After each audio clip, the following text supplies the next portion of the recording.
Côte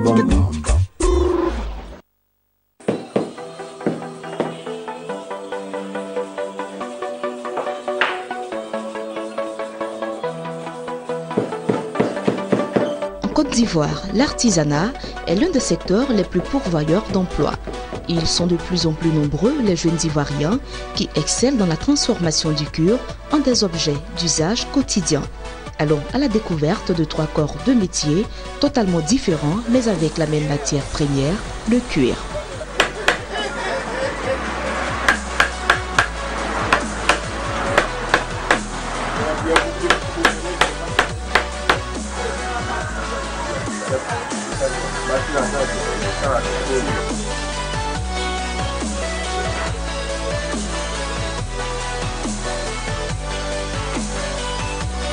Des chaussures, des sacs, des ceintures, tous fabriqués à la main. Ces dernières années, ces ateliers de transformation du cuir en des objets d'usage quotidien se sont multipliés à travers le pays. Appelés cordonniers, ils sont de plus en plus nombreux les jeunes Ivoiriens qui excellent dans cette activité. Une activité pluridimensionnelle, comme nous le fait savoir Jean Awa, ce professionnel de la cordonnerie, de la botterie et de la maroquinerie. Le bottier, c'est le fabricant de chaussures. Donc on rentre dans le cadre de la botterie, qui est la fabrication de la chaussure en tout genre. Hommes, enfants, dames, donc c'est ça la botterie.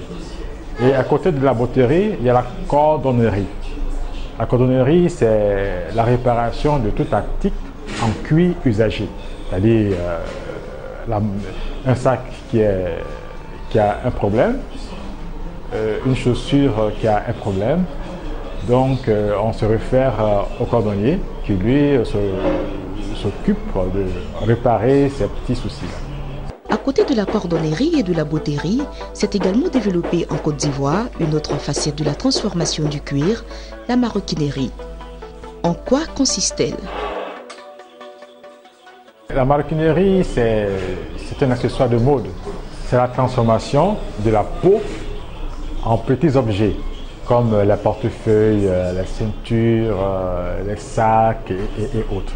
Donc il y a la petite maroquinerie et ensuite il y a la grande maroquinerie qui sont les serviettes, les cartables, la bagagerie, et voilà un peu ce que c'est que la maroquinerie. Ici nous faisons à la fois la cordonnerie qui est la réparation, la botterie qui est la fabrication de chaussures et la maroquinerie. Je fabrique et je répare aussi. Je fabrique sur mesure, si tu as le modèle qui te plaît, tu m'envoies le modèle et je fais le même modèle. Ou bien tu viens, je te propose les modèles qui sont là. Ou bien aussi il y a celles qui sont déjà fabriquées, qui sont là, que je vends déjà. Ou bien dans le cas contraire aussi, si tu as acheté une chaussure qui est fatiguée, moi je peux le mettre à l'état normal. Vous allez porter encore pour un bon moment. Je fabrique aussi les ceintures. Je fabrique les ceintures, je répare aussi les valises. Les valises, les sacs à main des femmes, j'habille aussi. Quand la matière qui est dessus est fatiguée, on peut échanger complètement la matière. Je fabrique les sacs aussi. Si pour Jean, l'artisanat est une reconversion professionnelle, pour Eric, la cordonnerie a toujours été son seul et unique métier. Eh bien, comment je suis arrivé à ce métier? D'abord sur un coup de tête, parce que je suis de formation comptable. J'ai travaillé en entreprise pendant 2 ans. Et à la suite, j'ai rendu ma démission parce que je voulais faire quelque chose de mes mains. Alors, quoi faire? Donc, j'ai pensé tout de suite à la cordonnerie parce que c'est l'élément qui était palpable, visible à mes yeux. Alors, je suis allé apprendre ce métier-là. Il fallait avoir le b.a.-ba de ce que je voulais, de ce que j'avais en projet.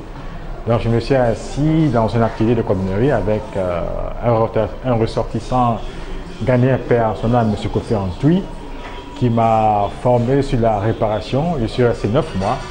Et après ça, je suis allé pour m'auto-former en chaussures. Donc, je me suis auto-formé en chaussures et auto-formé en maroquinerie.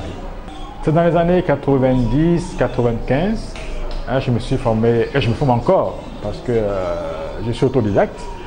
Et on ne finit jamais d'apprendre, donc je me forme toujours dans ce domaine-là. C'est un monde qui évolue, hein, et puis bon, il faut être innovant dans tout ce qu'on fait. Donc dans ce domaine-là, il faut se former, être aux nouvelles de tout ce qui arrive, donc se former pour mieux faire et pour mieux appréhender l'avenir. J'apprenais auprès de mon oncle avant, qui était cordonnier. Et après la crise de 2002, je suis venu auprès de lui. Et un peu, j'ai commencé à apprendre à côté de lui et puis c'est parti. Ça fait quelques années, je connais un peu maintenant, je suis plus avec lui. Mais après lui, je suis allé apprendre encore ailleurs. Ça c'était à Bobo, avec un Nigérian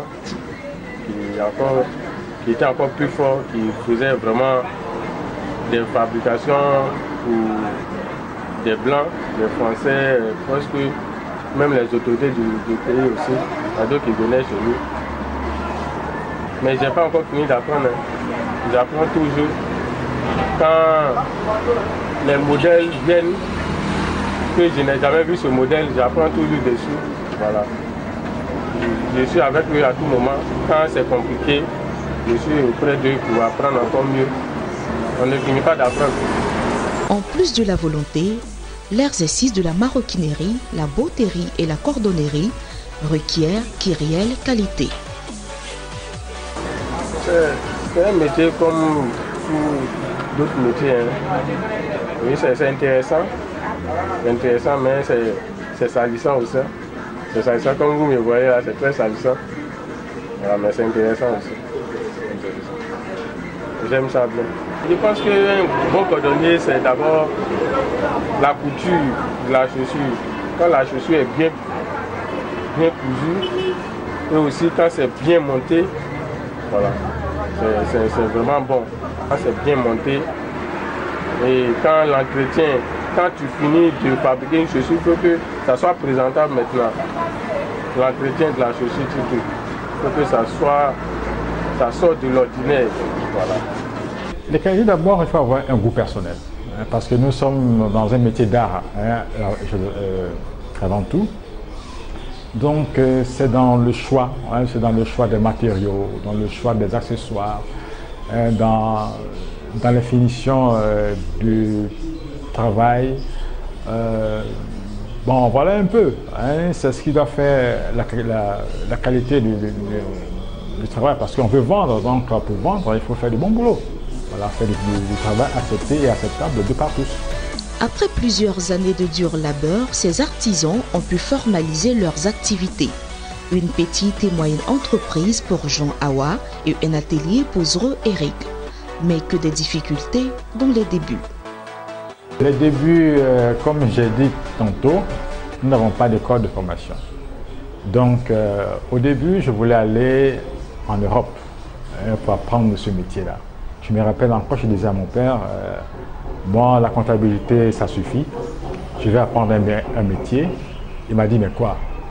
J'ai dit la cordonnerie. Pour rappel, mon père est juriste, donc il était fonctionnaire. Et à cette époque-là, dans les années 87, on voit le fils d'un fonctionnaire aller apprendre un métier de cordonnier, quand même c'était un peu. Donc finalement, il a accepté, il m'a dit ok, si c'est ce que tu veux faire, fais-le, mais à une condition, tu le fais bien. Donc là, j'ai papillonné d'atelier en atelier pour avoir le secret de la chaussure et de la maroquinerie. Et après ça, je me suis retourné sur moi-même. Je me suis auto-formé pendant 2 ans à la cuisine de ma mère. Pendant qu'il était à côté, moi j'étais à côté, je faisais mes chaussures. Donc je me suis formé à la chaussure. Hein. Et puis par la suite à la maroquinerie. Et à un moment, il m'a dit, écoute Jean, tu ne peux pas rester ici à la cuisine, il faut maintenant que tu ailles t'installer. Je me suis installé avec 15 000 francs CFA. Parce que ma soeur qui revenait de France avait un emploi où elle a été licenciée, elle percevait 50 000 francs par mois. Et puis après son licenciement, elle m'a donné 15 000 francs de ces 50 000 francs. Elle m'a dit, Jean, il faut que tu commences. Je crois que ça va être ces 15 000 francs. Et puis ma mère m'a donné sa machine à coudre que mon père lui a offert quand je n'étais pas encore né. Donc ma mère m'a appris à coudre, ma soeur m'a remis 15 000 avec lesquels j'ai acheté les outils. Et puis bon, voilà, je me suis lancé. C'est difficile, ça a toujours été difficile. Et pour le moment, on peut dire ça va, mais bien sûr, on essaie de faire avec, sinon c'est pas facile, hein, c'est pas facile, ça a toujours été difficile, mais grâce à Dieu, ça va un peu. Ça va un peu. Ceux que j'ai appris auprès d'eux, ils ont dit que ça a toujours été difficile comme ça, mais il faut tenir, il faut toujours tenir. Toutes ces difficultés ont forgé en eux des expériences. Aujourd'hui, c'est avec aisance qu'ils donnent des conseils aux jeunes qui voudraient leur emboîter le pas. Pour un jeune qui veut s'installer, d'abord il faut qu'il ait la volonté. Ce n'est pas une question de gros moyens. Parce que le fait qu'on commence très petit, on a cette démonstration de plusieurs choses qu'on n'arrive pas à contrôler et qu'on arrive aujourd'hui à maîtriser. Parce que moi, je me rappelle, en mon temps, puisque je faisais tout à la main, même quand le courant était coupé, je travaillais. Voilà, je n'avais pas besoin de machine, il n'y avait pas de machine, je n'avais rien du tout.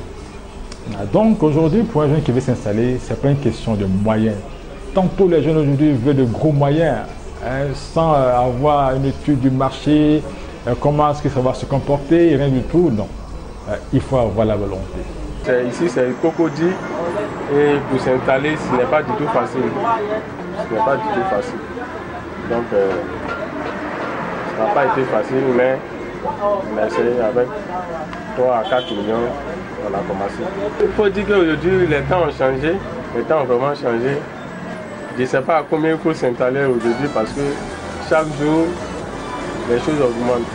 Voilà, chaque jour, les choses augmentent. Tous ces articles sont confectionnés à la main à l'aide de certaines machines et matériaux spécifiques.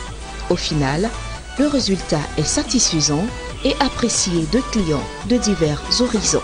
Je travaille avec le cuir. Il y a aussi une machine à coudre. Il y a une machine qui fait la semelle. Il y a aussi les formes. Les formes qui rendent là, quand tu découpes la chaussure et quand tu découpes le cuir, tu remets dans la forme qui devient maintenant chaussure. Voilà. Il y a aussi beaucoup de matériel, beaucoup de choses. Mais le plus important, c'est les machines là. Machines à coudre, machines à poncer et aussi les formes. Les temps ont changé, les matériels sont devenus très chers. Et aujourd'hui, 1 kilo de cuir, il faut penser au moins à 10 000 francs. 1 kilo fait au moins 10 000 francs. Or, pourtant, 10 000 francs, tu ne peux pas enlever 3 paires de chaussures dedans. Voilà, tu ne peux pas enlever. Et ce n'est pas seulement le prix que tu achètes, tu vas payer la semelle, tu vas payer beaucoup de choses. Donc vraiment, il y a assez de tout, mais ça va un peu, on essaie de faire avec. La matière et les matériaux avec lesquels nous travaillons sont notre matière de base. D'abord, au départ, c'était le cuir. Quand je dis cuir, c'est la peaucerie, c'est-à-dire la peau finie, la peau de l'animal travaillée finie. Et par la suite, nous sommes montés dans le synthétique. On utilise aujourd'hui beaucoup de synthétique. On utilise aussi le textile et le textile local aussi, tel que le kita, le bogolan, le raffia. Voilà, c'est des matériaux que nous utilisons. Donc, nous adaptons à la fois modernisme et tradition dans ce que nous faisons, parce que nous apportons à nos produits une touche africaine. Une touche africaine, vraiment ce qui nous rend singuliers de tout ce qu'il y a à l'extérieur. La cordonnerie, la botterie et la maroquinerie peuvent ne pas enchanter de prime abord. Mais ceux qui l'exercent disent ne rien envier aux autres. Aujourd'hui, nous pouvons dire que nous avançons bien parce que notre chiffre d'affaires aujourd'hui se chiffre à des millions. On a commencé avec 15 000 francs. Le chiffre d'affaires se chiffre à des millions. Donc, nous essayons d'avancer dans ce domaine-là. À la fin du mois, il faut dire qu'on peut se retrouver au moins d'être à 800 000, 700 000, ça dépend. Ça dépend toujours. Voilà. Parce qu'on le dit 700 000 ou bien 500 000 c'est beaucoup, mais il y a beaucoup de choses qu'on achète aussi. Voilà. Une personne qui t'envoie 50 000 tout à l'heure ne pense pas que c'est pour toi. C'est d'abord payer ses matériels d'abord. Donc, on peut dire que c'est plus que ça, mais il y a aussi des dépenses qui sont là. Ça dépend. Comme je vends des chaussures, par jour, je peux avoir au moins 50 000. Je peux avoir 50 000. Ou bien, s'il n'y a pas de vente, que c'est des réparations, on peut avoir au moins 10 000, 15 000. Ou bien, quand il y a des commandes, on peut avoir au moins 20 000 à 25 000. Vous me voyez là, je suis bien nourri. Je pense que bon, c'est pas facile, mais ça nourrit quand même. Ça nourrit. Ça va. J'ai une famille. Voilà. J'ai une famille. Je paye ma maison, je paye mon eau, je paye mon courant. Je paye aussi, j'ai aussi des enfants. Très sale, mais c'est un peu d'argent de rien quand même. À tous ces jeunes qui sont tentés de rejoindre l'Europe à tout prix pour un avenir meilleur, Jean et Eric les invitent à l'exercice d'un métier. Car, comme ils le disent, l'Eldorado n'est nulle part ailleurs. Les jeunes doivent avoir cette approche-là. Se dire que je donnerai le meilleur de moi-même, quelle que soit l'activité que je vais exercer. À partir du moment où vous dites oui, mettez le meilleur de vous-même. Et les choses viendront après. Ne pas attendre à avoir des millions, c'est pas possible. Vous ne l'êtes pas. Parce que vous avez en vous, parfois en vous des valeurs, mais des capacités que vous ignorez. Voilà. La Côte d'Ivoire est mieux parce que ici nous vivons encore en paix, nous sommes heureux. C'est vrai que les temps ont pu changer, mais si vraiment tu es courageux et tu as un métier surtout comme nous autres, aujourd'hui il y a des gens qui n'ont pas de métier, c'est pour eux qui est un peu difficile, mais ceux qui ont des petits métiers, ils s'en sortent. Donc je pense que si aujourd'hui je décide d'aller en Europe, c'est pour aller juste payer mes matériels et puis revenir. Parce que je suis mieux ici. Entre la cordonnerie, la botterie et la maroquinerie, la nuance est désormais levée. Des métiers bien différents que peut cependant exercer un seul et même artisan. Une chose est sûre, le métier du cure nourrit toujours bien qu'il sait faire preuve de talent et de patience.